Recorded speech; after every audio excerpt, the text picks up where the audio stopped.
Hello students, good morning to all of you. देखिए, आज हम लोग इस वीडियो में जो जानेंगे वो आपको हम बताएंगे बाबू कि आप 10th का एग्जाम बोर्ड दीजिएगा तो उसके बाद आपको क्या करना चाहिए और आपको जो पढ़ाई है आगे का वो कहाँ से शुरुआत करना चाहिए, कैसे कैसे आपको पढ़ना है और क्या करना है, ये आज का हम वीडियो में आपको बताने जा रहे हैं। इससे आपको काफ़ी फ़ायदा होगा, बेनिफिट होगा, क्योंकि बहुत सा बच्चे 10th का एग्जाम देते हैं, बोर्ड का देकर के आते हैं, तो वो काफ़ी बेसिक बैकग्राउंड उनका रहता है, मतलब उनका कोई गाइडलाइन सही नहीं रहता है, तो उनको दिक्कत होता है ये कि आपको उसको पता नहीं चलता है कि क्या IIT होता है, NDA क्या होता है, स्टेट लेवल का एग्जाम क्या होता है, उसके बाद हमको किस तरह से पढ़ाई करना चाहिए, किस तरह से हमको मतलब आगे का काम करना चाहिए, वो कुछ पता नहीं रहता है। बहुत सारे स्टूडेंट तो मेरे पास ऐसे भी आते हैं जो कि मतलब 1 ईयर कंप्लीट करने के बाद पूछते हैं कि सर IIT का एग्जाम का तैयारी करना था, हमको सर एग्जाम देना था, उसमें सर क्या क्या आता है, सर कितना मार्क्स का आता है, सर NDA का एग्जाम क्या होता है, सर ये 1 ईयर पढ़ने के बाद मतलब वो पूछते हैं।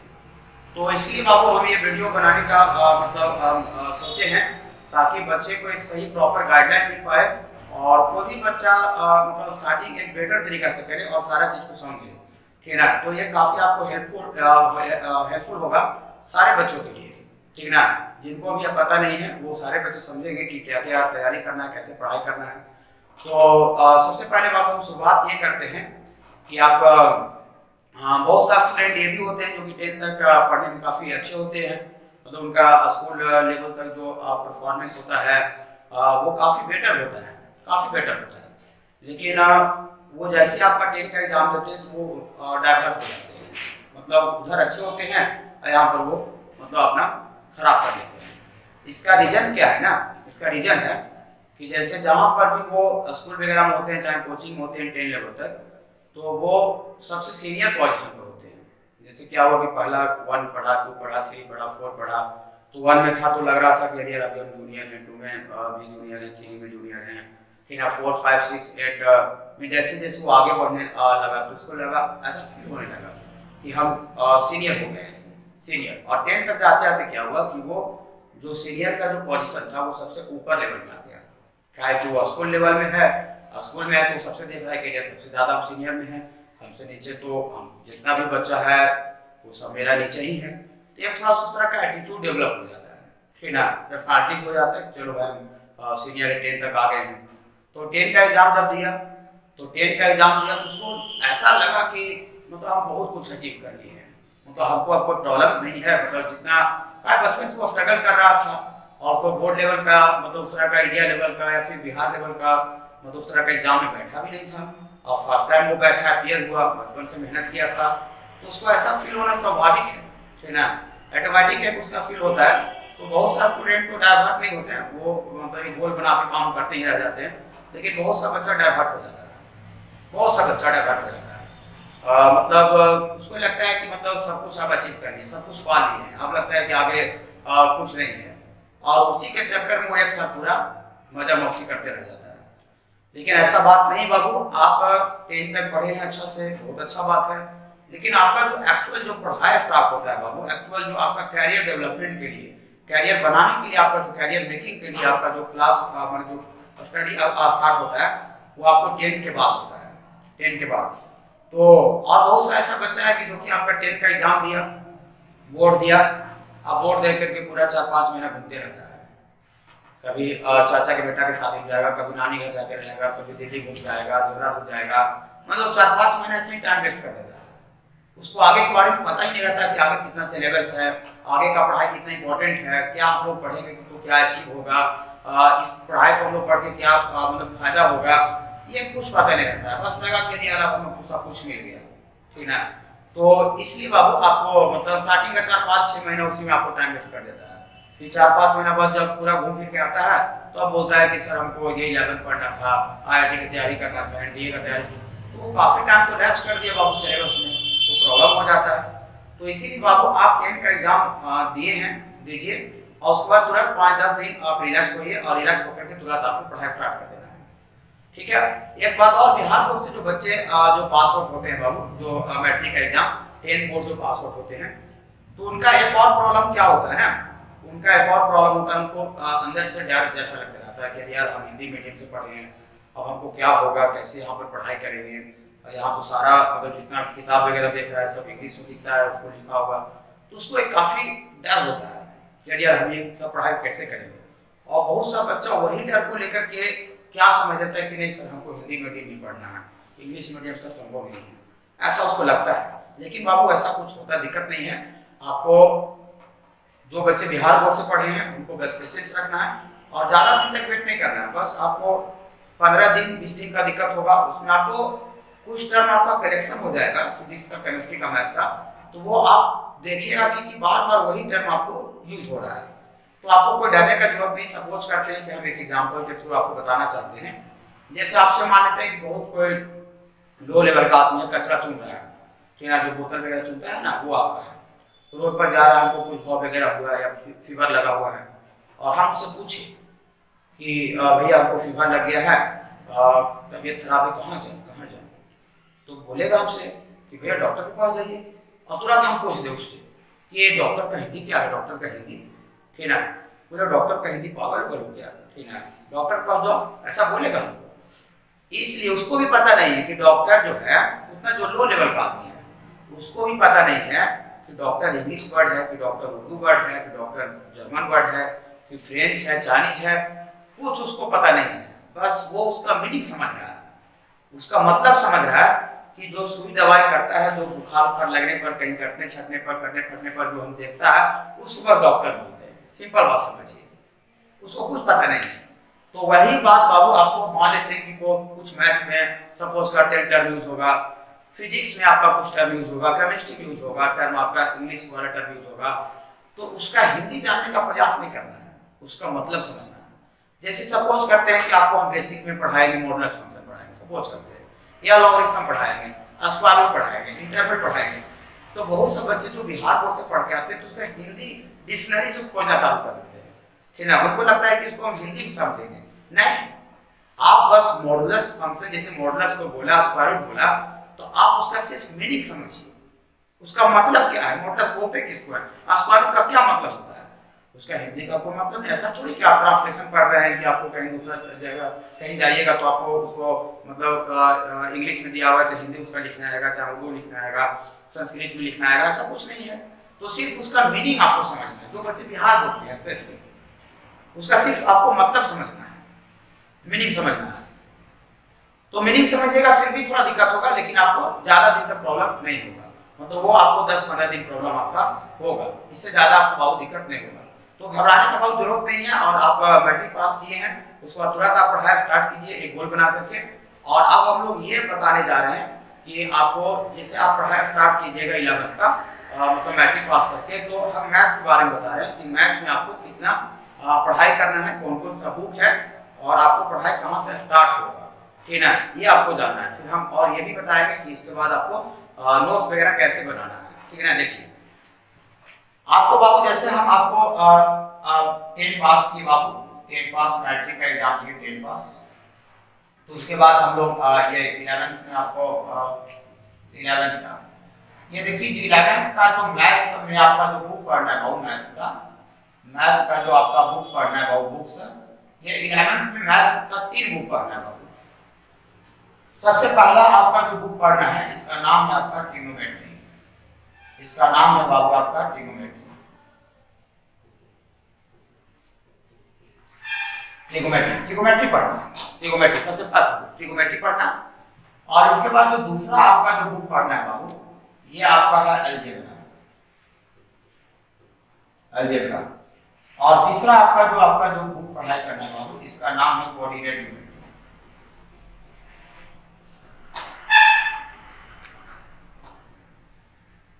ये देखिए, ये 3 को बुक का नाम है। बहुत से बच्चे सोचेंगे लगता है चैप्टर है, नहीं चैप्टर नहीं, ये 3 को बुक है। अब ये आपका ट्रिग्नोमेट्री के अंदर बहुत सा चैप्टर पढ़ना है, ठीक है, अलजेब्रा के अंदर बहुत सा चैप्टर पढ़ना है, कोऑर्डिनेट ज्योमेट्री के अंदर चैप्टर पढ़ना है। तो ये बाबू 11th में आपको ये 3 बुक है 11th का। और फिर जब आप नेक्स्ट ईयर आप सेकेंड ईयर में आप जाइएगा 12th में, तो आपको मैथ्स का बाबू फिर से आपको 4 बुक पढ़ना है। मतलब आपको 12th में आपका जो फर्स्ट आपको जो बुक पढ़ना है, इसका नाम है आपका कैलकुलस। कैलकुलस। और इसके बाद आपको जो पढ़ाई करना है बाबू, इसका नाम है आपका वेक्टर। वेक्टर एक बुक है ना। और इसके बाद आपको पढ़ना है बाबू आपका 3D ज्योमेट्री, 3D ज्योमेट्री। और चौथा आपका जो चैप्टर आपको जो बुक पढ़ना है बाबू, इसका नाम है प्रोबेबिलिटी। प्रोबेबिलिटी देखिए ये 4, और एक और इसमें पढ़ना लिखिए प्रॉब्लम, लेकिन आपको ये मेनली आपका 3 बुक यहाँ है और 4 बुक यहाँ है, टोटल 7 बुक पढ़ना है। बहुत सा बच्चा कंफ्यूजन ये रहता है, जैसे मैट्रिक पास किया तो उसका 10 का आदत लगा रहता है कि ये मैथ में सिंगल एक बुक है, आर एस का हो या फिर आर डी शर्मा का हो, भारती वन का हो, जो भी हो, लेकिन आपको एक सिंगल। लेकिन बाबू यहाँ पर जो आपको जो 2 साल का जो सिलेबस पढ़ना है मैथ में, वो आपका 10 से 20 टाइम्स 20 गुना ज्यादा पढ़ना है। इसका मतलब ये हुआ कि आपको पूरा का पूरा कंसंट्रेशन बना करके पढ़िएगा, स्टडी कीजिएगा, तब आपको कंप्लीट हो पाएगा। और जो अगर आप कंसंट्रेशन बना करके आप काम नहीं कीजिएगा तो फिर बाबू ये आपको सिलेबस को भी यहाँ पर पूरा करना आपको मुश्किल हो जाता है। तो आपको बस पूरा का पूरा कंसंट्रेशन गोल बना करके आपको काम करना है। तो ये आपको 3 गो बुक हो गया, ट्रिगोनोमेट्री, अलजेब्रा और कोऑर्डिनेट ज्योमेट्री मैथ में 11th में 3 बुक पढ़ना है। और इसके बाद जो 12th में हम लोग नेक्स्ट ईयर जाएंगे, ये कैलकुलस है, वेक्टर, 3D और प्रोबेबिलिटी। लेकिन बाबू हम लोग जो स्टार्ट करते हैं पढ़ाई जो मैट्रिक पास करके, जो बच्चे 10 पास होते हैं, वो डायरेक्ट ट्रिगोनोमेट्री से स्टार्ट नहीं करते हैं।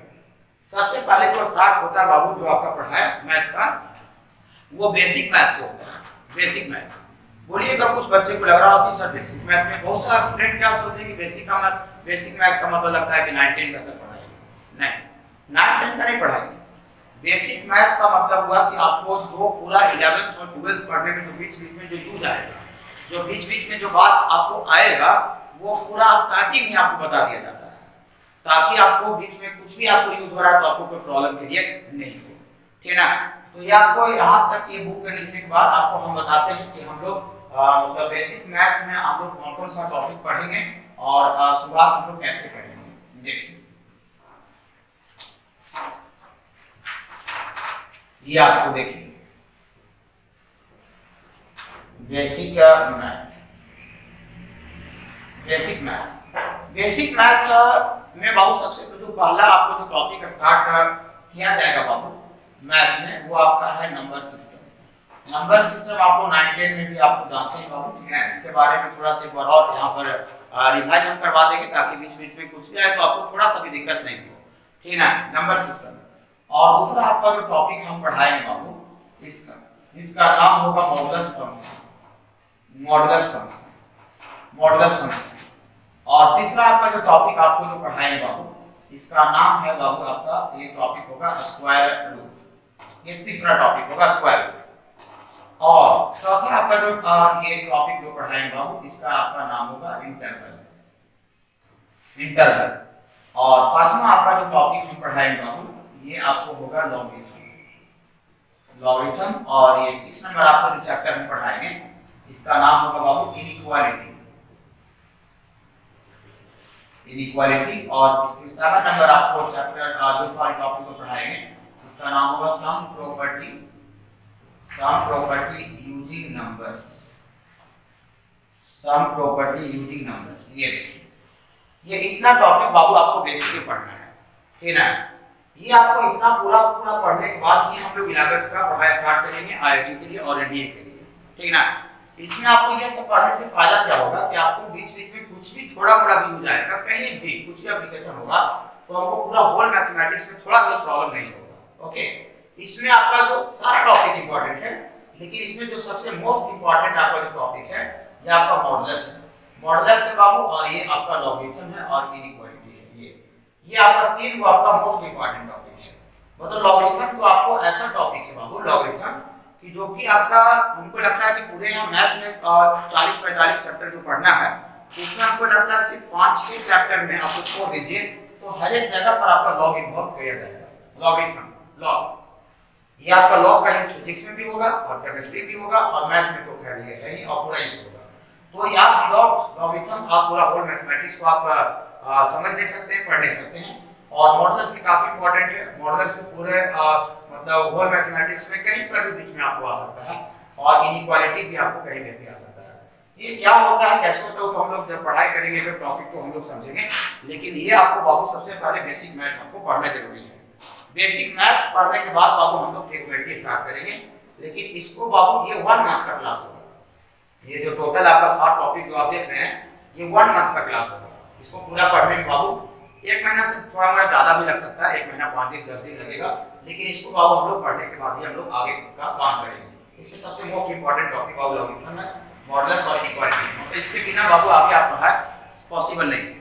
चलिए तो आपको बेसिक मैथ हो गया। बेसिक मैथ के बाद हम लोग ट्रिग्नोमेट्री जो सिलेबस है वो हम लोग पढ़ाई करेंगे। सबसे पहले बेसिक मैथ हो गया, ओके हाँ। और इसके बाद बेसिक मैथ के बाद बाबू आपको क्या करना है, ये आपको बताते हैं कि जो पूरा सिलेबस पढ़िएगा उसका पढ़ने का क्या आपको तरीका होगा, इस तरह का आप स्टडी फॉलो कीजिएगा। देखिए आप मान लेते हैं कि आप बहुत पढ़ लिए, ठीक है, 4 चैप्टर आप पढ़िए, पूरा होल सिलेबस पढ़ लिए, लेकिन जब तक वो सही तरीका से आप रिवाइज नहीं कर पाइएगा उस चीज को, रिवीजन नहीं कीजिएगा, तब तक आपको एक बेटर रिजल्ट नहीं आपको आएगा। कहीं पर भी आप देने जाएगा तो रिजल्ट आपका खराब हो जाएगा। तो पढ़ाई तो मतलब है, लेकिन उससे आपको वही मतलब है उसका रिवीजन, मतलब आप सही तरीका से आप रिवाइज करते हैं सिलेबस को, तभी आपका बेटर आपका रिजल्ट आएगा।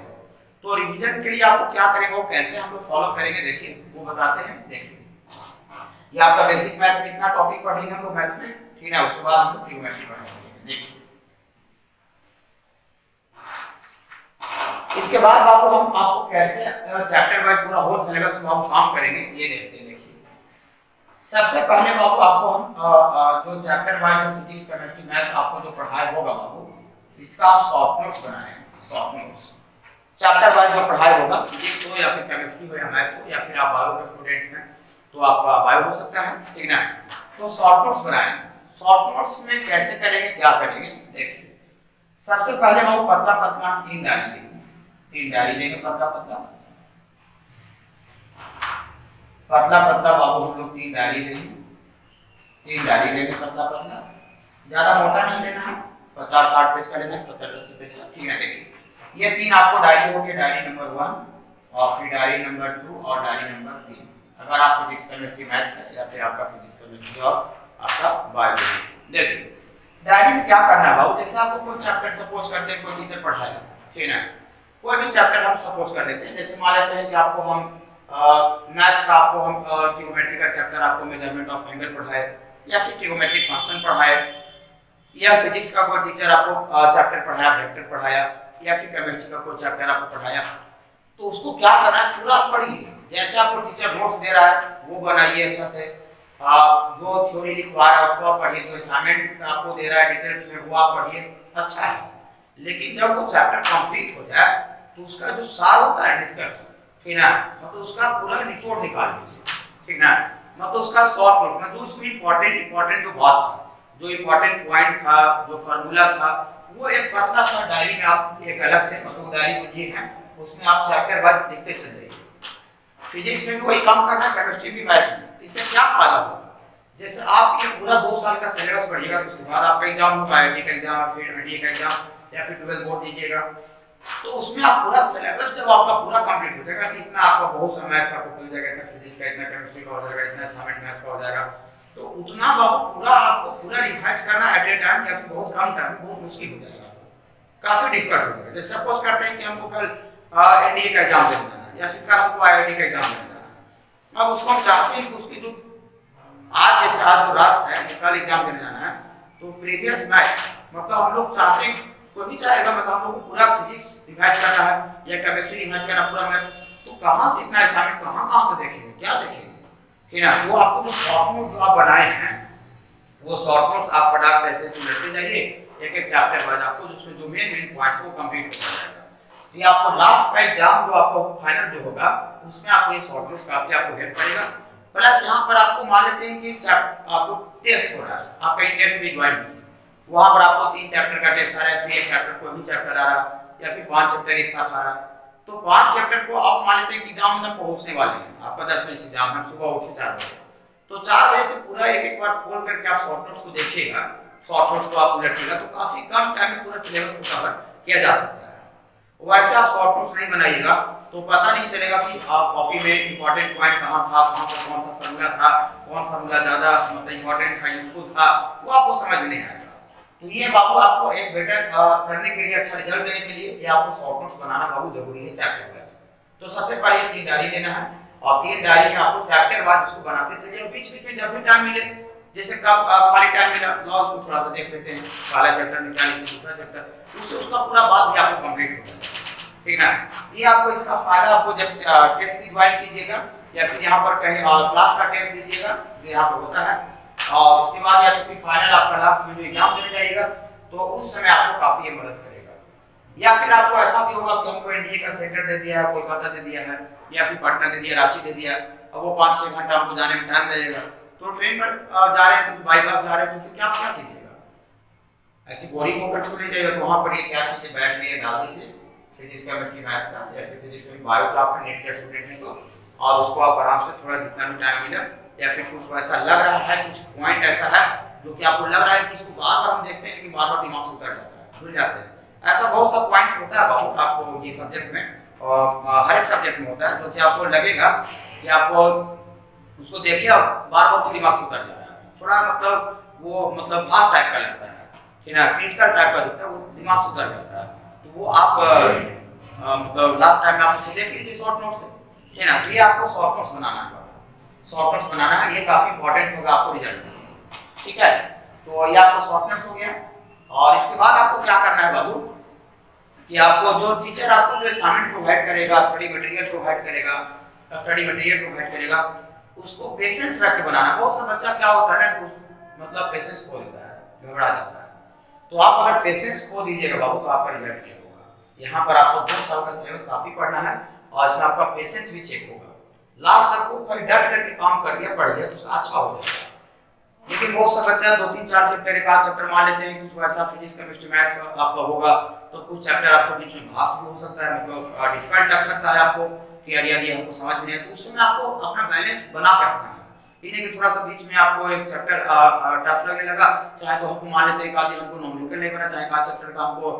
मान लेते हैं कि प्रॉब्लम नहीं बना मैथ का, तो लगा कि ये लगता है कि हमसे आईआईटी नहीं होगा या फिर हम लगता है डीए नहीं निकाल पाएंगे, तो वैसा कुछ नहीं सोचना है, वो हर एक के साथ होता है, हर एक के साथ होता है। तो बीच बीच में का चैप्टर आपको अगर दिक्कत लगे, प्रॉब्लम जैसा लगे, ज्यादा फास्ट लगे, तो उस समय भी आपका बैलेंस आपको मेंटेन रखना है, फिर आपका कॉन्फिडेंस लेवल को आपको मेंटेन रखना है, ठीक है ना। तो लास्ट तक पेशेंस रख के पढ़ना, घबराना सिर्फ नहीं है,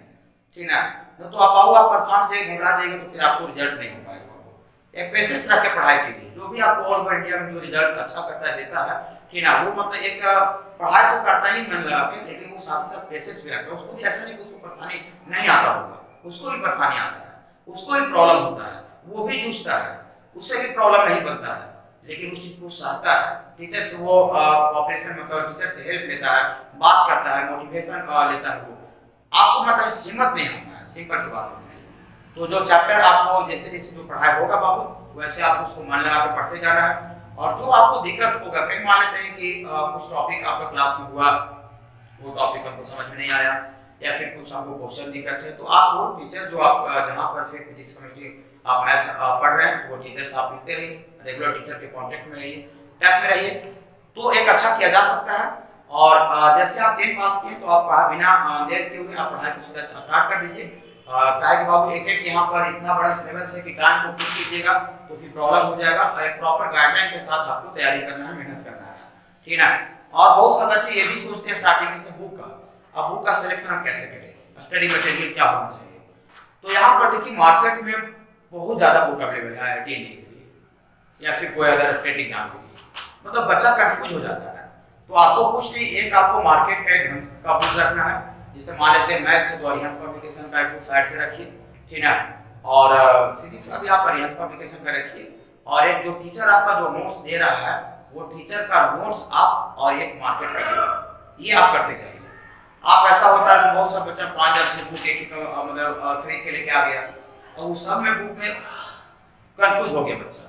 एक तो उसको पढ़ने का उतना टाइम नहीं मिल रहा है, कौन क्या पढ़े, कहाँ पर क्या दिया हुआ वो उसको समझ में नहीं आ रहा। तो इसीलिए बाबू आप अपना कंसेप्ट को क्लियर रखिए, और आपको ज़्यादा अगर एक हो रहा है कि मैंने नहीं हम ये करनी है, ये करनी है, आपको कंसेप्ट क्लियर है तो फिर आप दूसरा तीसरा बुक उठा कर पढ़िए। लेकिन आपको अगर नहीं हो रहा है तो आप एक मार्केट का बुक, एक जो टीचर आपको नोट्स दे रहा है वो आपको कंप्लीट करते जाना है, अच्छा से कंप्लीट कीजिएगा, और जो कंप्लीट आपको जैसे जैसे पढ़ा है उसको रिवाइज भी करते जाइए, ठीक ना। रिवीजन एक बहुत मैटर डिपेंड करता है, सिर्फ पढ़ते जाइएगा रिवाइज नहीं कीजिएगा तब पर ही बेटर आपको नहीं होगा, ठीक ना। एक बात बाबू और आपको बताना चाहते हैं कि जैसे बहुत सा